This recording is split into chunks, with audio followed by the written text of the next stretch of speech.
বিশ্বের এখন মন্দা সময়। কারণ ইরান ইসরায়েল যুক্তরাষ্ট্র যে যুদ্ধটা শুরু করেছে, এই যুদ্ধ আরও কতদিন চলবে সেটা কিন্তু অনিশ্চিত।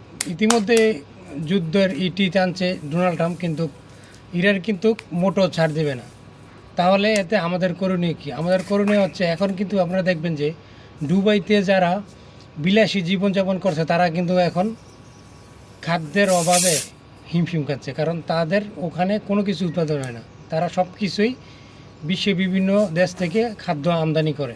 তো তারা এখন বর্তমানে তাদের যেই স্বর্ণ অলংকার, এগুলো কিন্তু তারা যেই স্বর্ণ অলংকার বাসায় রাখছিল সেগুলো কিন্তু বর্তমানে তারা দোকানে দোকানে সেল করে দিচ্ছে। অর্থাৎ তাদের যে জমানো যে স্বর্ণ অলংকারগুলো সেগুলো তারা বিক্রি করে দিচ্ছে। তো তাহলে এরা যে এই স্বর্ণগুলো বিক্রি করে দিচ্ছে, তাহলে এতে আমাদের লাভ কী? আমাদের লাভ হচ্ছে, আমরা যারা অল্প আয়ের মানুষ, যারা এতদিন স্বর্ণ কিনতে পারি নাই, অনেক টাকা দাম, এই কারণে।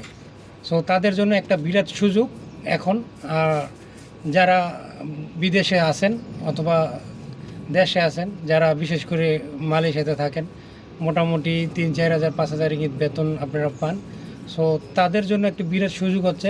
এখন 440 রিঙ্গিত সম্ভবত প্রতি গ্রামের মূল্য। সো আপনারা যদি লাভবান হতে চান, এই জিনিসটা আপনার কাজে লাগাতে পারেন। আপনারা বর্তমানে স্বর্ণ কিনে রাখতে পারেন।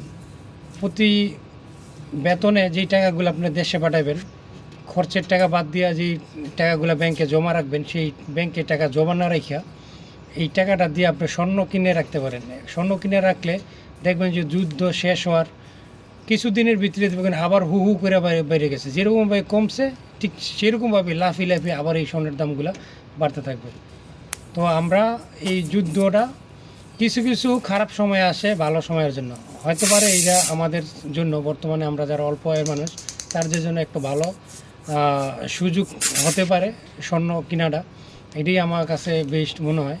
আপনাদের বিবেচনায় আপনারা দেখবেন, যদি স্বর্ণ কিনে রাখেন বর্তমানে, তাহলে কিন্তু আপনারা মাত্র 6 মাস থেকে 1 বছর যদি এটা স্টকে রাখতে পারেন, তাহলে কিন্তু আপনারা ভালো লাভবান হতে পারবেন। কিছুদিন আগে আমি একটা আংটি কিনতে গেছিলাম মসজিদ ইন্ডিয়া, সেখানে দেখলাম যে এক বাংলাদেশি, উনি হচ্ছে কি পুরান স্বর্ণ কিনতে আসছে।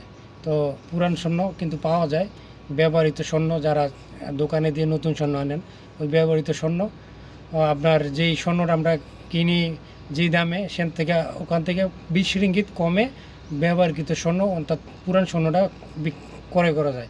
তো ওই স্বর্ণটা ওই বাংলাদেশি দুজনে কিনতে আসছিল।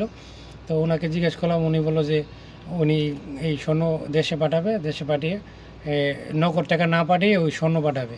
তখন ওই স্বর্ণটা বিক্রি করে তো উনি বললো যে মোটামুটি ভালো টাকা আসে। তো উনি হচ্ছে গিয়া 100 গ্রাম স্বর্ণ নেবে। তো অত টাকা তো আমাদের নাই। তো আমরা এত না পারি, অল্প করে কিনবো। ধরেন 2 গ্রাম 3 গ্রাম 4 গ্রাম করে আমরা যদি কিনে স্টক করে রাখি, মাত্র 6 থেকে 1 বছর, দেখবেন যে আপনি ভালো প্রফিট করতে পারবেন এখান থেকে।